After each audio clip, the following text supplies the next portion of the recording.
Listo, chicos. Entonces, siendo las 8:15 de la noche, damos por iniciada la sesión formativa del día de hoy. ¿Ok?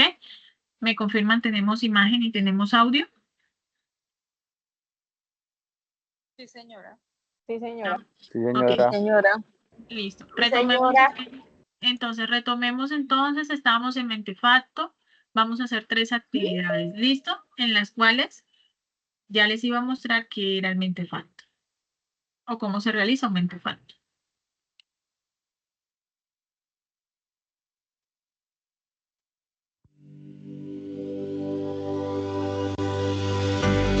¿Tenemos audio? Sí, Sí, señora. señora.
Listo, chicos. Entonces, básicamente, un Mentefacto es como un mapa conceptual, pero más ilustrado. ¿Listo? ¿Alguno de ustedes ha hecho Mentefacto antes? No, profe. Es que lo No, veo. señora. señora. No lo he escuchado. Bueno, No, igual tampoco, señora. no es muy difícil, es algo más que todo ilustrado. Les piden que por favor, que con el Mentefacto en el cual estructure la industria del transporte, diferenciándolo entre transporte privado y público y describa cada uno de los principios rectores y los que derivan para el transporte público. Literal, chicos, toda esa información está aquí. Miren. Aquí habla de las diferencias entre el transporte público y el transporte privado y aquí habla sobre el transporte público. ¿Listo? Deben tener en cuenta en un transporte público debe ser el transporte público en Colombia bajo la regulación en el Estado en condiciones de calidad, oportunidad y servicio. Todos los organismos del Sistema Nacional de Transporte deben trabajar con criterios de coordinación, planeación, descentralización y participación. De la participación ciudadana. Todas las personas y organizaciones pueden formular solicitudes, quejas y sugerencias hacia el transporte público. Basados en estudios de oferta y demanda, el Estado otorgará permisos o contratos de concesión para servir rutas origen-destino para cada modo de transporte. Este tema nosotros lo habíamos tocado la otra vez con el anterior grupo en el cual decíamos que por qué no en todas partes llegaba el servicio de transporte público y debatiendo este tema llegamos a la conclusión de que para montar nosotros un tipo de negocio o cualquier tipo de negocio, siempre debe haber una demanda para nosotros hacer una oferta, ¿ya? Entonces, no en todos lados va a haber transporte público como, no sé, un metro cable o un metro como el de Medellín o cosas así por el estilo, si no hay una demanda de ese servicio. ¿Listo? Camila, Para esa actividad podemos añadir imágenes. claro que sí. Entre más creativos sean en una actividad, mejor les va a ir. Créanme que sí. ¿Ya? Ustedes son actividades muy didácticas en las cuales ustedes tienen que explotar toda su creatividad. ¿Listo? Bueno, entonces, por ejemplo, alguien que quiera participar de que, porque es necesario que haya una demanda para poder montar, por ejemplo, un Transmetro o un Metrolínea en cualquier otra ciudad del país. Las personas que trabajan en el sistema de transporte masivo, que quieren participar, ellos que conocen desde dentro cómo funciona y por qué es necesario que haya una demanda para eso. Camila. Sí. Es como, por ejemplo, en el portal del 20 de julio. Están diseñando un transmicable, porque como digamos, en el transporte de móviles no pueden llegar los carros hasta las lomas. Entonces quieren implementar el Transmicable para agilizar también la demanda porque obviamente lo que es Juan Rey, Península, Altamira, La Victoria son lugares difíciles de acceder y la demanda es alta. Exactamente, entonces, porque lo exige la demanda es que se hace una oferta del servicio, porque lo exige la demanda es que realmente se mantiene el hecho de que tienen que aperturarse más líneas o tienen que hacerse más movilizaciones hacia un lugar o se tienen que invertir en bus o se tiene que invertir en la realización como tal de las estaciones y todo lo demás. ¿Listo? Entonces, eso para que lo tengamos en cuenta. Debe ser un transporte. Se promueve el comportamiento intermodal y de adecuada complementación y de los subsidios o a determinados usuarios. Recuerden que el transporte público, y si no estoy mal, en cualquier transporte público que existe o sistema de transporte masivo que existe aquí en el país, tiene ciertos subsidios para estudiantes, para tercera edad. ¿Alguien más ha recibido subsidios, sabe de subsidios para el transporte?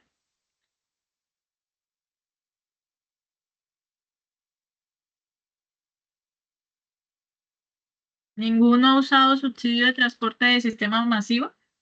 Ni, ni estudiando ni nada. Dairo, Sí, profe, pero eso, digamos, hasta donde tengo eso ya es como muy, digamos, muy inherente de la, por decirlo, de la empresa que sea de transporte, porque por ejemplo, yo acá donde vivo, o sea, vivo cerca de Bucaramanga y pues, digamos, un pueblito cerca, y ahí hay una ruta que pues todos los días utilizan para ir a Bucaramanga. Pero esa ruta para los estudiantes es como ellos mismos sacaron ese subsidio, no como que, digamos, por ejemplo, la alcaldía o algún ente público, digamos, como que diga, no, le voy a pagar a la empresa para que le dé el subsidio a los estudiantes, no, hasta donde yo sé, no, solo la empresa es como digamos, por motivar a los estudiantes y darles como esa ayuda. Ah, incluso yo lo utilicé en su tiempo, pero hasta ahí, digamos, no tengo más conocimiento de que pues, las entidades públicas ayuden como tal a las empresas para, digamos, dar esa clase de subsidios.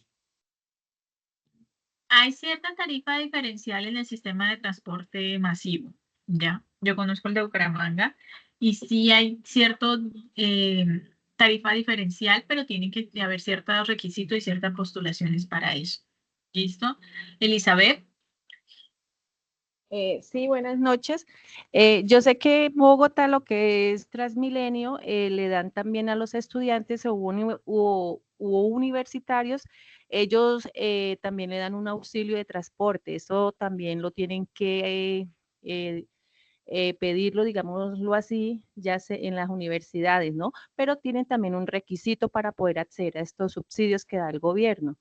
Deben de pertenecer a un tipo del CISBEN que sea creo que es el A y el B, creo que ellos pueden aplicar, ¿no? Pero pues sé que en Bogotá lo hacen de esa manera, pero pues tienen que, ellos, uno tiene que mirar en las universidades y postularse para que se aplica o no. Exactamente.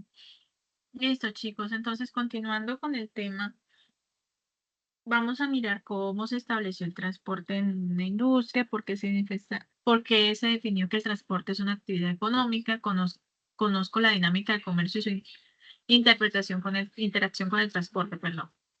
Entonces, chicos, ¿por qué se definió que el transporte era una actividad económica?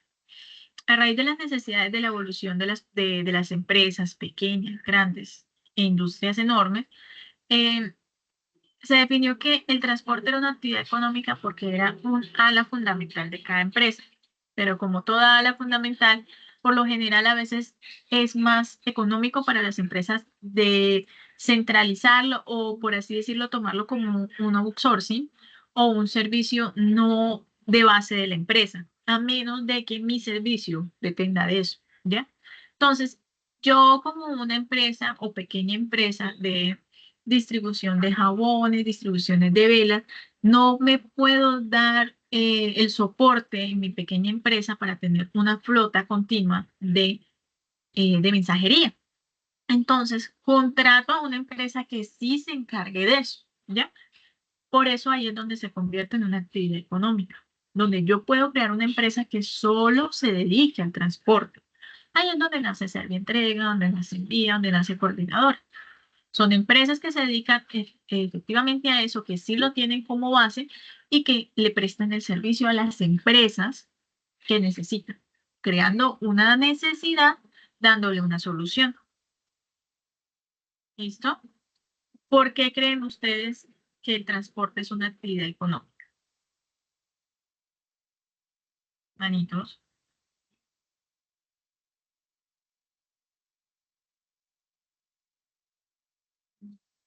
Cristian.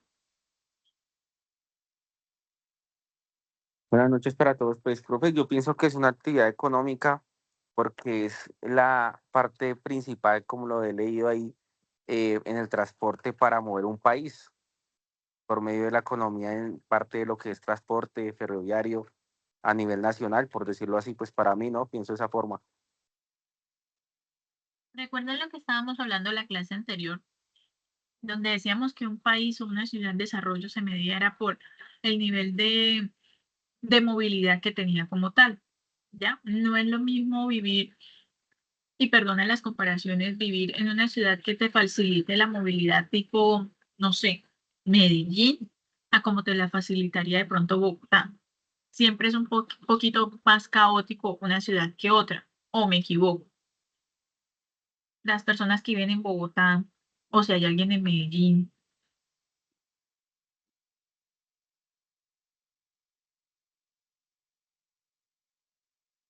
No tengo aquí nadie de Bogotá, no tengo aquí nadie de Medellín. Sí, sí, señora, sí, tienen razón. Por ejemplo, entonces, Carlos, Buenas noches. Siempre es complejo. Entre más grande la ciudad, pues es un reto también moverse, ¿no? Y pues obviamente si uno vive más a las periferias, pues es más complejo porque casi siempre todo se encuentra hacia el centro de la ciudad. Generalmente, pues para uno moverse, pues le toca caminar un poco, luego coger un bus o un transporte que lo acerque a cierto punto y luego coger otro, que es el caso con Transmilenio. Pues si uno vive en Usme, le toca caminar desde cierto lado, buscar como esa ruta alimentadora y llegar hasta el portal para poder moverse ya directamente en Transmilenio, cuando es una situación de afán. Pero generalmente pues ya tenemos pues rutas SITP, aunque es un poco más complejo pues porque es un poco más, dan más vueltas. pero si por ejemplo hicieran una buena gestión al momento de crear las rutas que fueran más eficientes, más cortas, con más rapidez hacia lo que movilizan, ¿Creerían ustedes que Bogotá sería más desarrollada, una ciudad más fácil donde vivir, una ciudad mucho más desarrollada?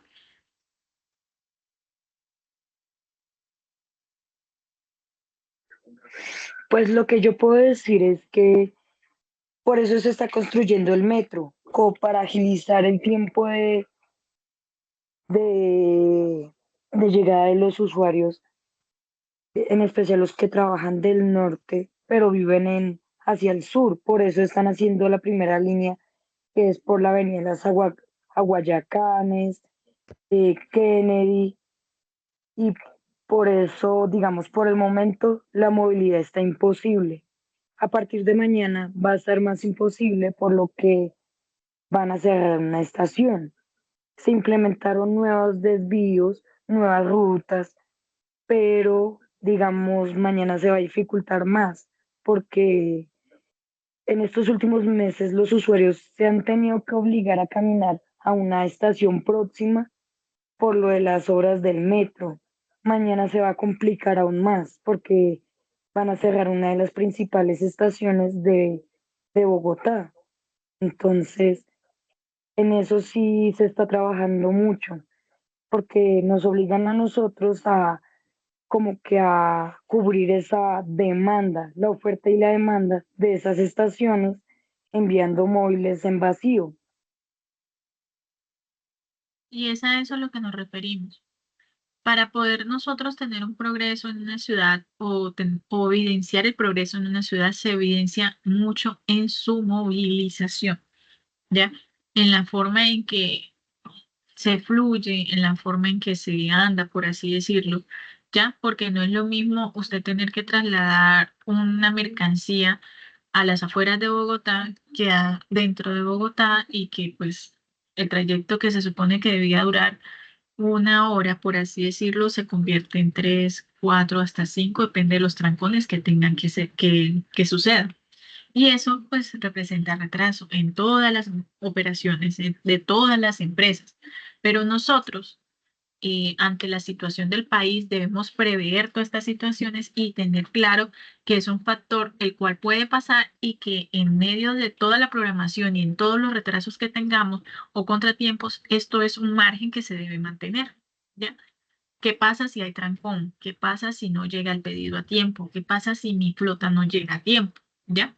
Porque no podemos estar pensando en que como hicimos nuestra matriz o como hicimos nuestro documento y que ya como tal nuestro plan de acción y de trabajo va, empiezan a tener demoras, colapsamos, se colapsa todo el sistema que podamos montar como supervisores y es donde empiezan los problemas. ¿Listo? Camila. Sí, en esos casos nosotros tenemos un plan de contingencia.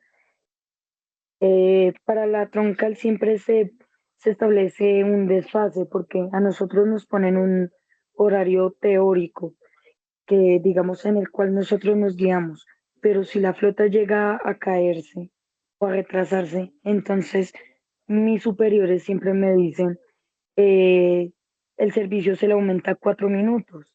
Listo, entonces son 4 minutos más del intervalo teórico, pero si ya es de pura contingencia, como lo que se me presentó hoy, mi centro control me dijo, saque cada carro cada 10 minutos o para poder no descuidar la plataforma. Entonces, ante todos esos inconvenientes, nosotros tenemos que estar muy preparados con todo lo que pase, ¿ya? Todos esos planes de emergencia que de pronto a Camila le ha tocado accionar son planes que nosotros debemos tener en cuenta y como la carrera que estamos estudiando tiene que ver mucho de eso, tenemos que ser muy conscientes. Existen un sinfín de probabilidades de que las cosas no salgan como queremos y para eso debemos estar preparados. ¿Listo? Entonces vamos a ver un poquito de la línea del tiempo, el transporte, lo que ha sido aquí en Colombia, para ver cómo es que estamos, cómo estamos. Noraver Gripa Noche. Elimina los síntomas de la gripa, permitiéndote dormir bien toda la noche.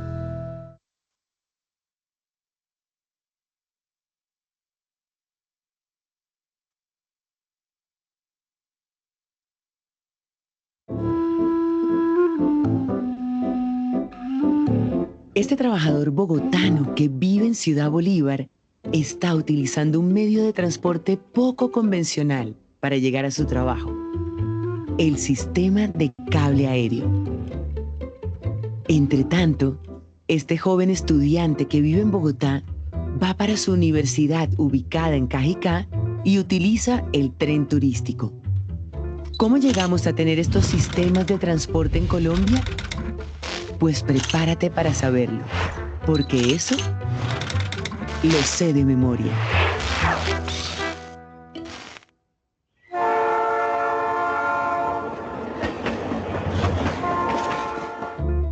Viajemos 2 siglos atrás, esta vez sobre rieles, para conocer el origen de los primeros sistemas de transporte en el país.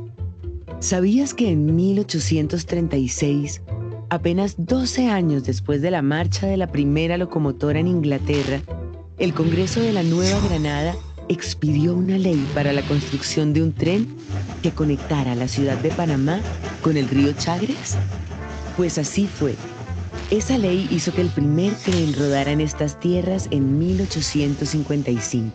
Esta línea férrea, una vez la complementemos con la que debe unir a La Dorada con Bogotá, nos permitirá desembotellar toda esta zona. A finales del siglo XIX, el mundo experimentó un crecimiento de kilómetros de vías instaladas en los lugares de mayor actividad económica. Los mapas se fueron reconfigurando, ya no en los caminos en los que discurrían las mercancías impulsadas por animales, sino alrededor de los rieles, las estaciones y los puntos de interconexión con otros medios de transporte. Entre tanto, en nuestro país ya teníamos un aumento de la red ferroviaria que conectaba no solo a Panamá con el interior, sino también a otras ciudades del país andino con el río más cercano o con el mar. Claro, eso fue antes de la separación de Panamá del territorio colombiano. Las primeras líneas férreas que vamos a tener en Colombia, acordándonos que Colombia pues, tenía el departamento, bueno, en algunos momentos el estado de Panamá, va a ser en el Istmo, ¿no? Que va a conectar la ciudad de Panamá con la ciudad de Colón, el puerto de Colón. Esto era para crear un vínculo, un trazado transoceánico mucho antes del planteamiento del Canal de Panamá, y estamos hablando más o menos de 1853 cuando se inaugura este primer ferrocarril. Los ferrocarriles se desarrollaban con criterio local. Éramos un país desintegrado, cada ciudad buscaba resolver su necesidad. Cúcuta conectarse con el mar a través de Maracaibo, Barranquilla, Salvarre, no podían entrar los barcos. Vamos a tener otros ferrocarriles, por ejemplo tenemos el ferrocarril del Bolívar que conectaba la ciudad de Barranquilla con Puerto Colombia, ¿no? Un puerto importante de la costa atlántica, y otro que va a ser el de Cúcuta, ¿no? Que va a conectar la ciudad de Cúcuta con el río Táchira. Esas líneas podían ser cortas, yendo desde Bogotá hasta Girardot, podían ser medias, que era desde Bogotá hasta lo que hoy es Puerto Salgar, La Dorada, y líneas largas que iban hasta Bucaramanga. Entonces, Colombia quedó en el dilema de qué hacer. Si se hacían líneas cortas, teníamos 2 problemas gravísimos, que daban hacia aguas arriba de Honda, y en Honda habían unos saltos. Y el otro problema serio que se tenía eran las pendientes, porque había una menor longitud para bajar desde los 2.600, 2.800, incluso 3.000 metros a los 300 metros, que era el nivel del río Magdalena. Lo que hicieron fue acortar las distancias, o más específicamente acortaron los tiempos. Eso hizo que los productos que antes se comercializaban en zonas muy reducidas empezaron a tener una mayor área de influencia. El Estado no tenía los recursos para hacer estos ferrocarriles. Eso sí que hace que no conecte personas, sino conecte más bien intereses económicos. El tema contractual fue muy traumático para los ferrocarriles, y también las leguleyadas impidieron muchas veces, desde que se firmaba el contrato a cuando iniciaba un ferrocarril, efectivamente la construcción, podían pasar muchos años. Entonces, esa fue otra de las razones por las cuales fue tan complejo construir ferrocarriles en Colombia. Colombia no tenía la infraestructura administrativa, ni tenía el dinero, ni tenía la tecnología. Aquí en Colombia no había los ingenieros para poder manejar un proyecto de esos. Entonces, Colombia lo que hizo fue importar de Inglaterra, contratar ingenieros ingleses o empresas inglesas para decir, por medio de un sistema lo que hoy se llama de concesión, que era explotar el ferrocarril. La empresa lo explotaba durante un tiempo y además de eso recibían unas hectáreas de tierra a lo largo de toda la línea. Pero con lo que no contaban los ingenieros extranjeros era con que se iban a encontrar con una geografía impenetrable y que eso provocaría que se dejaran varias líneas férreas sin acabar o que nunca llegaran a construirse.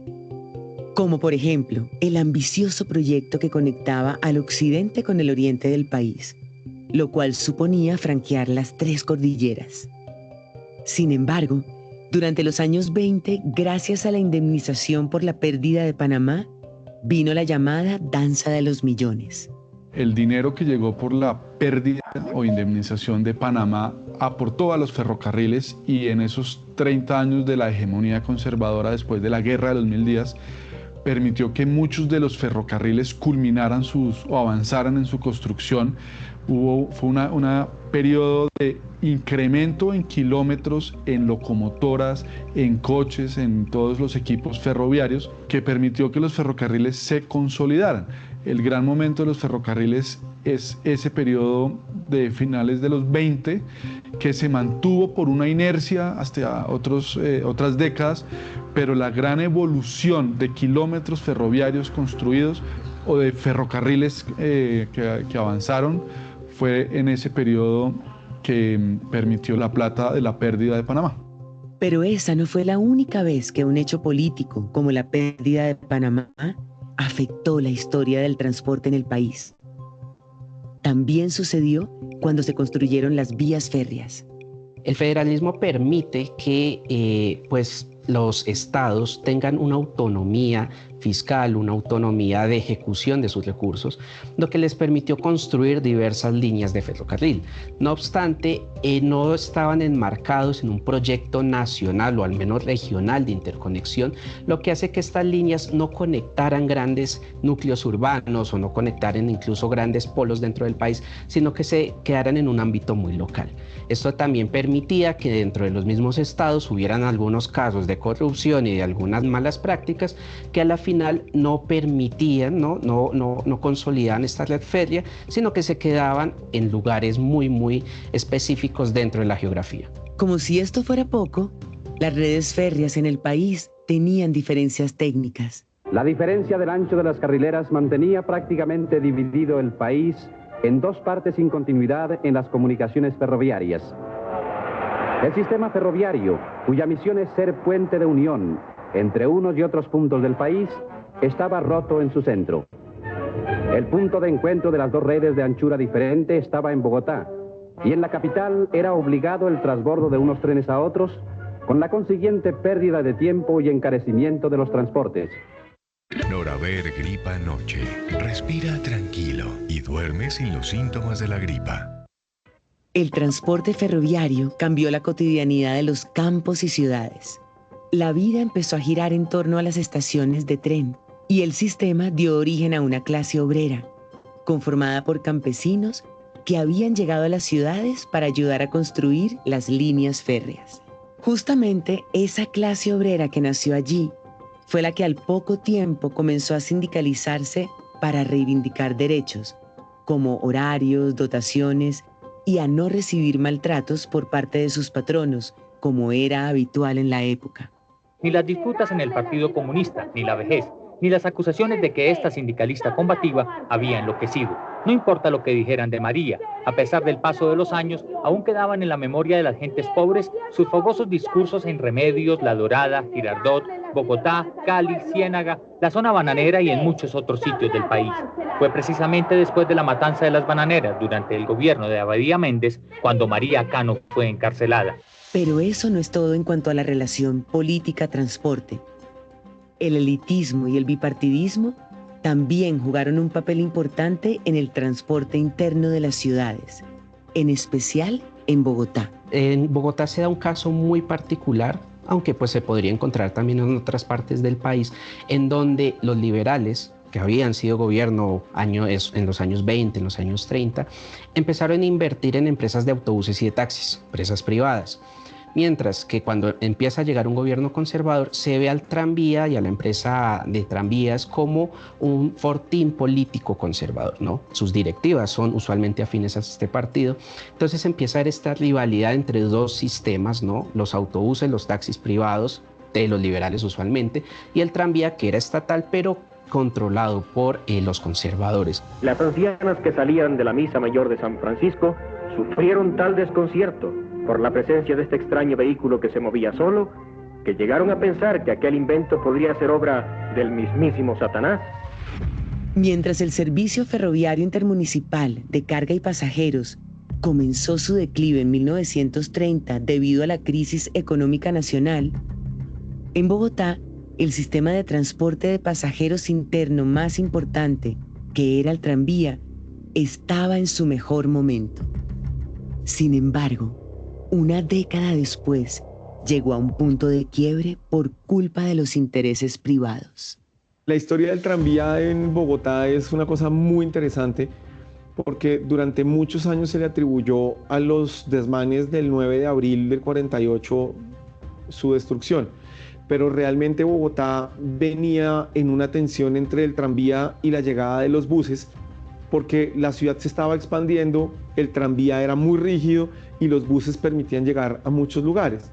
En sus memorias, el exalcalde y empresario Fernando Mazuera reconoce que él, por decisión suya, tomó el camino de incentivar la destrucción del tranvía, porque consideraba que era un sistema de transporte poco moderno y que era mejor apostarle a los buses, que era la modernidad, y que iba a utilizar la financiación de empresas que vendían buses para poderlos traer a la ciudad. Digamos que el problema del tranvía no es solo de Bogotá, los tranvías empiezan a desaparecer en prácticamente todas las grandes ciudades del mundo, nada más en Colombia o en varias ciudades hubo tranvías.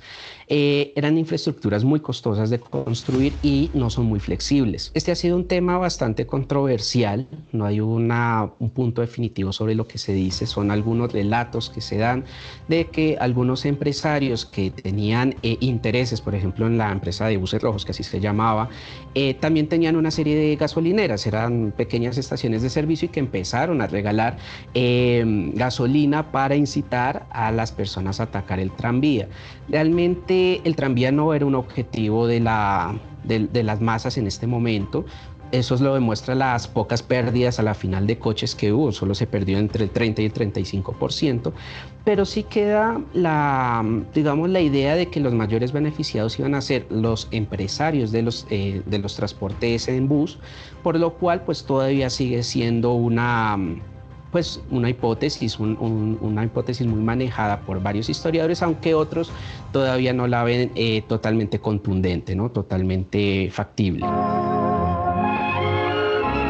El presente año, la capital de la República está atravesada por rutas de buses que unen el norte y el sur, el oriente y el occidente, los más apartados barrios y los más céntricos, como puede apreciarse en esta gráfica. El transporte automotor se impone en Colombia básicamente porque hay un esfuerzo consciente de la élite de importar un modelo de vida norteamericano y europeo. Y ese era un momento donde no se hablaba ni de medio ambiente, ni de gasolina, ni de contaminación. Era el progreso o el atraso. Hay que recordar que muchas de las ciudades de Colombia terminaron el siglo XIX y empezaron el siglo XX siendo pueblos, siendo unos caseríos, donde no había mayor desarrollo. Entonces, el transporte automotor se convierte en uno de los elementos de modernización que hace que la élite nacional sienta que puede vivir como viven en países desarrollados. Todo esto hizo que tiempo después se extinguiera para siempre el tranvía y se instalara hasta nuestros días el bus como principal medio de transporte. Mientras tanto, en el resto del país, los trenes terminaron reduciéndose a cortas líneas que transportaban algunas cargas, rieles levantados o enterrados bajo la hierba, y estaciones convertidas en espacios abandonados, o en el mejor de los casos, en locales comerciales. Por supuesto, a nivel nacional, también se impuso el sistema automotor como medio principal de transporte de carga y pasajeros. Noraver Gripa Noche. Elimina los síntomas de la gripa, permitiéndote dormir bien toda la noche. Antes de hablar del sistema de buses y automóviles, debemos volver de nuevo en la historia para entender que mucho antes que las carreteras estaban los ríos. Los barcos a vapor fueron determinantes en la historia del transporte, no solo porque llevaban mercancías desde y hacia el interior del país, sino porque nos trajeron a muchos inmigrantes extranjeros que llegaron a enriquecer nuestra cultura. La migración en Colombia a través de los ríos principalmente se realizó por el río Sinú, por sitio por el cual ingresaron los sirio-libaneses, los israelitas de alguna manera. Igualmente la navegación marítima al puerto que hoy se llama Puerto Colombia, ingresaron también este tipo de nacionales, israelitas, sirio-libaneses, a turcos, a la zona de lo que ellos generaron la colonización de lo que hoy es Barranquilla, por cuanto Barranquilla pues no fue una ciudad fundada, sino fue una ciudad que se fue desarrollando a partir de esos migrantes. En el siglo XIX, el empresario Juan Bernardo Elbers, quien proveyó de dotación a los ejércitos patriotas de Simón Bolívar, recibió el privilegio de desarrollar la navegación a vapor por el río Magdalena, desde 1823 hasta 1840. De esa manera, tuvo el monopolio de la navegación durante esa época. La navegación por el río generó una revitalización total en el interior del país, por cuanto se generó un comercio mucho más dinámico entre el Magdalena Medio, el interior del país y la costa atlántica. Fue supremamente vital para reactivar ese desarrollo. Y la navegación en el río Magdalena ha sido fundamental. Yo diría que es la característica, el atributo más importante del río. Todos los ríos son valiosos, muy ricos en muchos aspectos de vida, de ocupación cultural, pero el Magdalena se ha convertido y es para la historia de Colombia un lugar de privilegio, de construcción de nación en razón de su potencial para la navegación. Hay que pensar que el café, el tabaco, la quina, muchísimos de los productos se mueven por el río. El río está pendiente siempre de actualizar su importancia y su necesidad de estar allí en el corazón de la economía de Colombia. La falta de equipos de dragado para preservar la navegación a vapor hizo que los costos y además los riesgos aumentaran. Un ejemplo fue lo que sucedió el 16 de junio de 1928, cuando un barco llamado el Cañonero Hércules explotó mientras llevaba 73 pasajeros a bordo, de los cuales solo sobrevivieron 21. Para los años 30, los barcos a vapor se habían vuelto peligrosos y difíciles de mantener. Eso llevó a la extinción del transporte fluvial en Colombia. Hoy en día, la navegación por el Magdalena no va más allá de la pesca artesanal y el turismo. Ahora vemos muy lejana la idea de viajar a la costa en barco, como lo hizo Simón Bolívar antes de su muerte. Es más, si el Libertador hubiera querido hacer ese mismo viaje desde Santa Fe hasta Santa Marta, utilizando un medio de transporte diferente como el avión, le hubiera tocado esperar casi un siglo, porque el primer vuelo que se efectuó fue entre Barranquilla hacia Puerto Berrío, sí, en un Junker J-13, el primer piloto Eric Hammer, sí, ese fue su primer vuelo en hidroaviones. ¿Por qué el hidroavión? Porque era el río Magdalena la principal fuente de transporte fluvial en Colombia. Se sabía que por ahí se recorría Colombia. La aviación llegó a Colombia en 1911, como un espectáculo para personas deseosas de ver a un ser humano volando por los cielos. Ese año, el francés Paul Millén y el colombiano Jorge Cicerón intentaron hacer unas demostraciones aéreas en el Polo Club de Bogotá, pero fracasaron y terminaron en burlas que fueron publicadas en la prensa. Sin embargo, unos años después, en 1919, aterrizaron los primeros hidroaviones que prestaban servicios de correo y transporte de pasajeros. Los pilotos inicialmente en Colombia venían de Estados Unidos y de Europa, especialmente Alemania, pero también empezaron a haber pilotos colombianos. El entrenamiento era muy básico, pero pues en ese tiempo era, digamos, la aviación en sus albores tenía pues una aviación muy rudimentaria. Ahí hay nombres como Ernesto Cortizos, como Camilo Daza, que fueron colombianos que se entrenaron y empezaron a hacer vuelos en Colombia. En 1919 también nació la más importante aerolínea comercial llamada SCATA, que hoy conocemos como Avianca. El inicio del transporte aéreo en Colombia nació con la empresa SCATA. En 1919 fue la segunda aerolínea creada en el mundo y la primera en América. En paralelo también el gobierno nacional creó la Fuerza Aérea Colombiana, en un país con 3 cordilleras, con grandes ríos, con selva, con un Pacífico con unas selvas tan agrestes, pues la aviación ha permitido conectar esos territorios. En sus inicios había aviones de SCATA que llevaban como bancos móviles a bordo por todos los pueblos dando el servicio bancario a la población. Aviones ambulancia también muy precarios, pero también permitían hacer las evacuaciones. Y bueno, ni se diga la Fuerza Aérea en todo el territorio nacional. Hacia 1930, el avión se impuso como el transporte de pasajeros sobre las compañías navieras y los trenes. Fue así como, según dicen algunos, Colombia pasó de la mula al avión.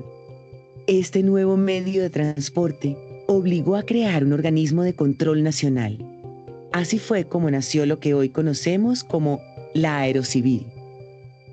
Hasta ahora, fueron los hombres quienes decidieron y operaron los diferentes medios de transporte, pero en 1944 hubo una mujer que tuvo protagonismo en la historia del transporte en Colombia.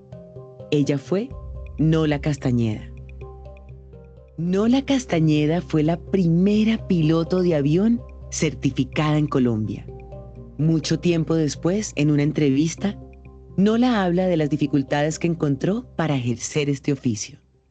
Ellos no querían, porque naturalmente las proezas que ellos hacían no querían que una niña femenina como yo las pudiera hacer.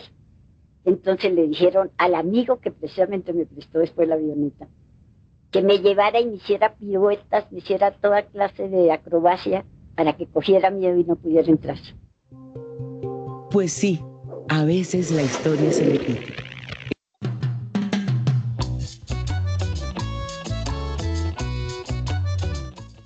Noraver Gripa Noche. Elimina los síntomas de la gripa, permitiéndote dormir bien toda la noche. Los machismos, sobre todo en el mundo del transporte, persisten.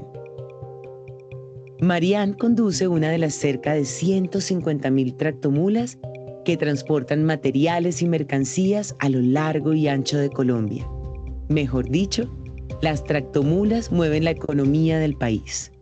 Ese dicho de mujer al volante, peligro constante, a mí me ofendía mucho. Y entonces siempre he tratado de hacer mi trabajo de la mejor manera. Luego del declive de los trenes y de los barcos, el transporte automotor se impuso. Y hacer carreteras que conectaran al país de las 3 cordilleras se volvió el reto del gobierno y de los ingenieros. Pues básicamente cuando llegaron los automóviles y se empezaron a construir vías para podernos comunicar entre las diferentes ciudades, mejoró muchísimo la oportunidad del intercambio comercial, especialmente de productos agrícolas con los centros urbanos. Y los centros urbanos se empezaron a expandir físicamente y hacerse cada vez más grandes porque pues ya habían otras opciones. La llegada de los automóviles, pero también la llegada de los buses, que son la principal manera como nos movemos en las ciudades colombianas, lograron que las ciudades pudieran empezar a absorber una gran cantidad de población que venía del campo, en ocasiones por la violencia, en ocasiones por la pobreza, por las oportunidades para vivir en zonas urbanas, y las ciudades pudieron expandirse. El bus reemplazó lo que teníamos. Todas las ciudades colombianas grandes tenían tranvías que eran la manera como se logró esa primera expansión urbana. Tenemos una malla vial que, a pesar de los grandes esfuerzos de muchos gobiernos, todavía nos falta complementar. Realmente en los últimos años hemos logrado mucho con las concesiones, las vías 4G, han logrado cosas tan increíbles como que Colombia tenga 7 de los 10 túneles más largos de América. El sistema ideal debería ser pues un sistema que sea menos contaminante, pero tenemos el desafío de que la mayoría de las tecnologías que no son contaminantes o están en vía de desarrollo o son muy caras. El transporte automotor de pasajeros en ciudades densificadas como Bogotá ha provocado dificultades como la guerra del centavo, los trancones y el evidente daño al medio ambiente. Este sistema se ha quedado pequeño frente al crecimiento de las ciudades. La multimodalidad que tiene Medellín con metro, tranvía, buses, cables, es un referente para el resto de las ciudades, con esa idea de la cultura metro, que también es importante porque promueve el respeto y la apropiación por lo público. Lo más importante, además de completar las vías que están en construcción 4G, es avanzar con el tema del ferrocarril y la recuperación de la navegabilidad del río Magdalena con todos los puntos de intercambio intermodal. Seguir progresando en este milenio sobre la movilidad es esencial para que mejoremos la calidad de vida de las personas y reduzcamos los costos y seamos más competitivos con nuestros productos, y por eso es tan importante recordar de dónde venimos y proyectar hacia dónde vamos con la movilidad. Desde el ferrocarril hasta el metro, los sistemas de transporte en Colombia han influenciado la vida cotidiana, han fomentado la economía, han incidido en la migración, en la construcción de nuestra identidad y hasta en la creación de sindicatos nacionales. Sin embargo, hoy en día es necesario buscar sistemas alternativos de transporte que sigan moviendo al país, pero que también sean amigables con el medio ambiente. Esta es una historia que sigue rodando. En Medellín existe desde hace décadas el metro y se supone que en poco tiempo lo podremos disfrutar en Bogotá. Ya vimos partir los primeros trenes de carga desde el interior del país hacia los puertos. ¿Te imaginabas que la movilidad del país llevara tras de sí tantas historias?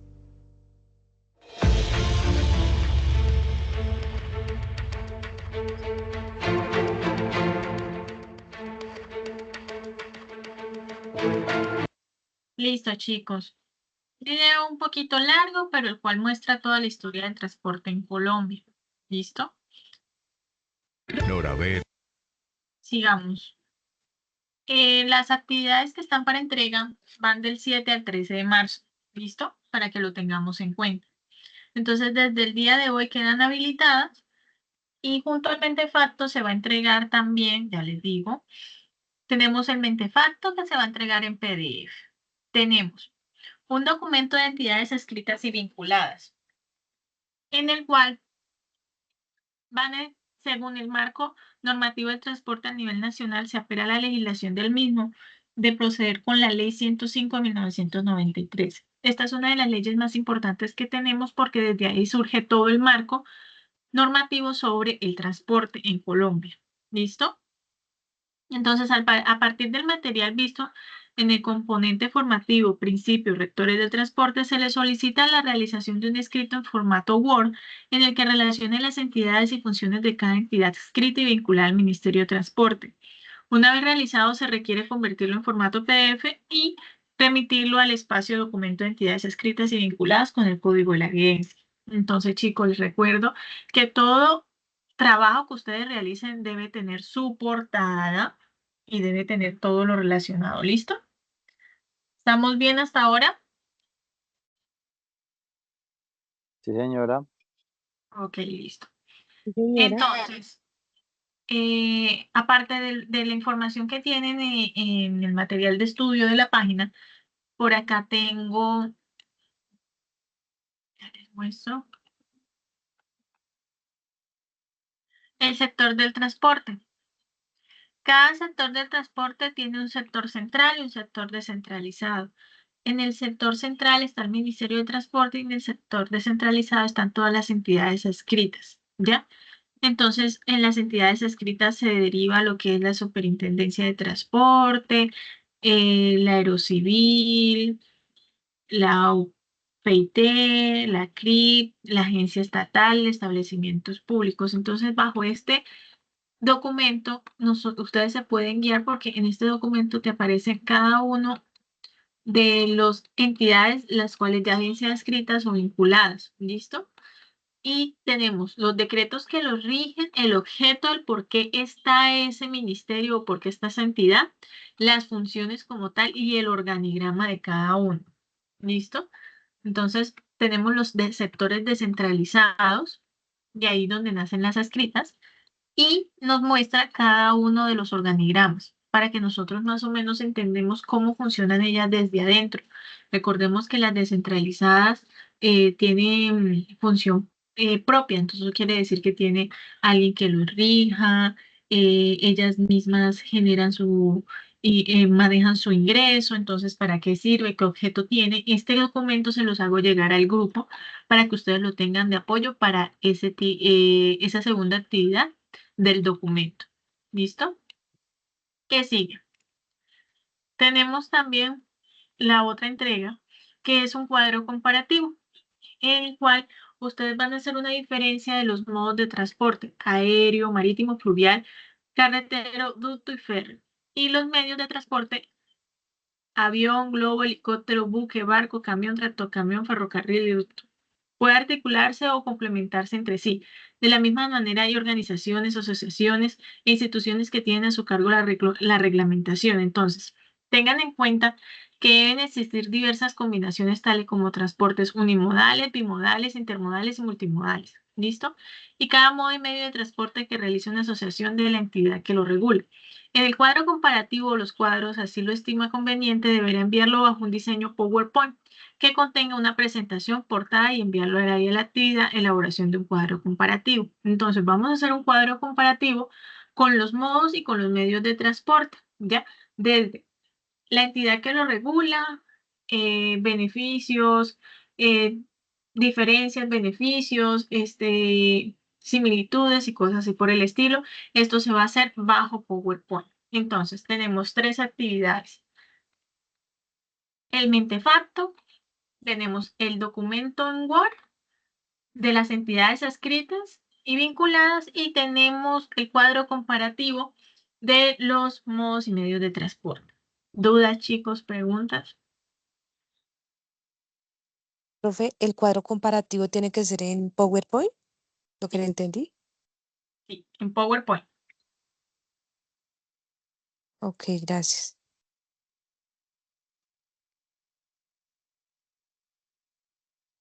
¿Alguna otra duda? Sí, yo, profesora, una preguntita. Y ahí en el cuadro comparativo, ay, perdón, qué pena. En el cuadro comparativo, miramos la guía o según lo que dice aquí o sea, la guía de estudio, lo que nos dice aquí la guía que es de los diferentes transportes que dicen ahí al comienzo que... Sí, están los modos y están los medios de transporte. Entonces van a diferenciar bien sean los modos o bien sean los medios de transporte. Pero esto lo miramos dentro del material de estudio que nos dio la semana pasada. Está dentro del material de estudio, claro que sí, sino que también si ustedes desean ir lo ideal que ustedes también investiguen, ¿ya? Sí, pero ajá. La mayoría de información está en el material de estudio.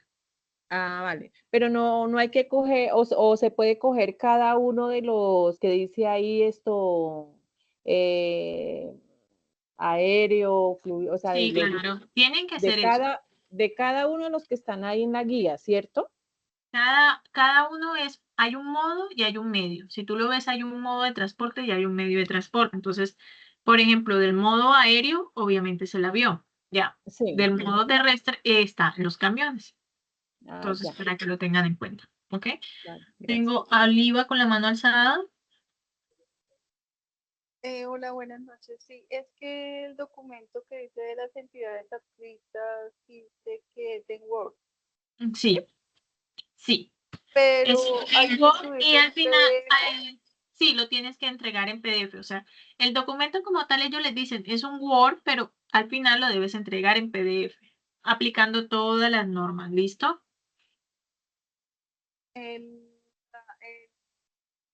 Las mismas que hicimos para el trabajo de la vez pasada. Sí, exacto. Sí, señora. Gracias. Listo. Dairo. Una pregunta, ¿todo el material de estudio está en la plataforma o en el grupo ahí? En el grupo les voy a mandar lo que es el material de las entidades adscritas que tengo adicional. Igual también en la plataforma tienen el que está como material de estudio, sino que este es un adicional. Así, profe, pues yo no me he ubicado muy bien en la plataforma, pero entiendo que pues en cada actividad está como debajo el material de estudio, ¿cierto? No. En la parte de arriba, por ejemplo, ustedes están viendo viendo la plataforma en este momento, ¿verdad? Sí, señora. Espérenme, saco por el tiempo. Regálenme un segundito y vuelvo les ingreso.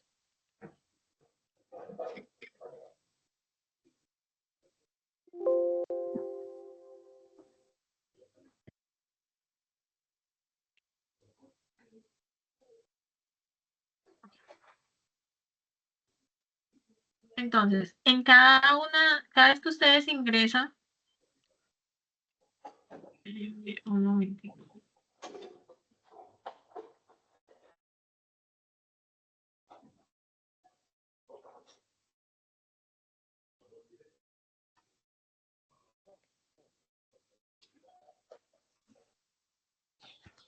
Cuando ustedes ingresan lo ven de esta manera, ¿verdad?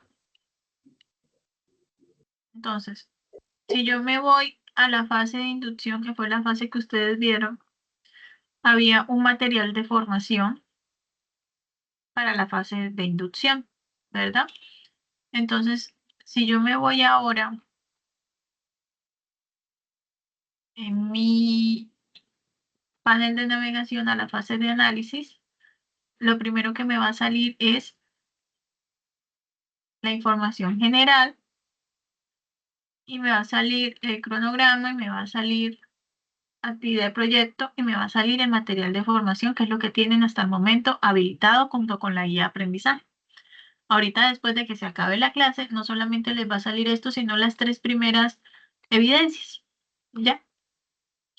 Están arriba, siempre después, cada inicio de fase van a encontrar lo que es el cronograma, van a encontrar lo que es la guía de aprendizaje y van a encontrar el material de estudio. Por eso encontraron todo el material de estudio de toda la fase, porque al momento de habilitarlo yo se los habilito todo. ¿Ya se ubicaron dónde está el material de formación? Sí, señora. Sí, señora. Ya cuando empecemos a desarrollar esta guía, todo va a estar en ese panel, ¿cierto? Por estos apartados donde está mostrando en la pantalla. ¿Cómo? Digamos, ahorita ya usted cuando habilite la guía, las actividades que hay que entregar, todo el material de estudio va a habilitar, va a estar en este panel, ¿cierto? El material de estudio está habilitado desde el fin de semana. Sí, profe, sino que me refiero, podemos de ese material de estudio tomar para hacer las actividades que se van a hacer. Claro. Ok. Sí, sí. Siempre les he dicho que en el material de formación está todo, e incluso les digo cuál es. Entonces, por ejemplo, las 3 que están por abrirse, están todas las preguntas y pues todas las respuestas a esas preguntas en este, que es Principios Rectores del Transporte, que es el primero. ¿Listo? Entonces, para que lo tengamos. Listo. Ok. Entonces, chicos, dudas, preguntas. Profe, yo tengo una dudita con respecto al trabajo que tenemos que hacer en Word. En ese podemos utilizar también cuadros sinópticos, imágenes y todas esas cositas así. Sí, claro. Sí, señora. Muchas gracias. Bien. ¿Alguna otra pregunta?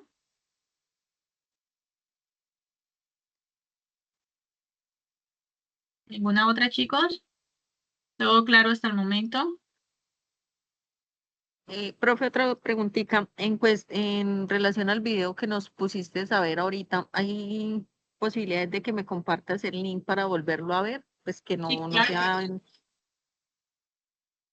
Sí, claro, yo se los puedo enviar al WhatsApp, no se preocupen, al grupo del WhatsApp. Muchas gracias. Bueno, siendo así, entonces vamos a dar por terminada la sesión. Si no hay más dudas ni preguntas, chicas del grupo, feliz Día de la Mujer. Yo sé que es mañana, pero hay que conmemorar nuestra lucha. Y chicos, feliz noche, descansen, juiciosos. Ya les voy a habilitar las actividades para que puedan empezar. ¿Listo? Recuerden que hay plaza hasta el 13. Igual estoy muy pendiente, cualquier duda o pregunta, estoy atenta. Descansen. Igualmente, profe, gracias. Gracias, feliz Gracias, noche. profe, igualmente. Gracias, Hasta luego. gracias, profesora. Feliz día. Gracias.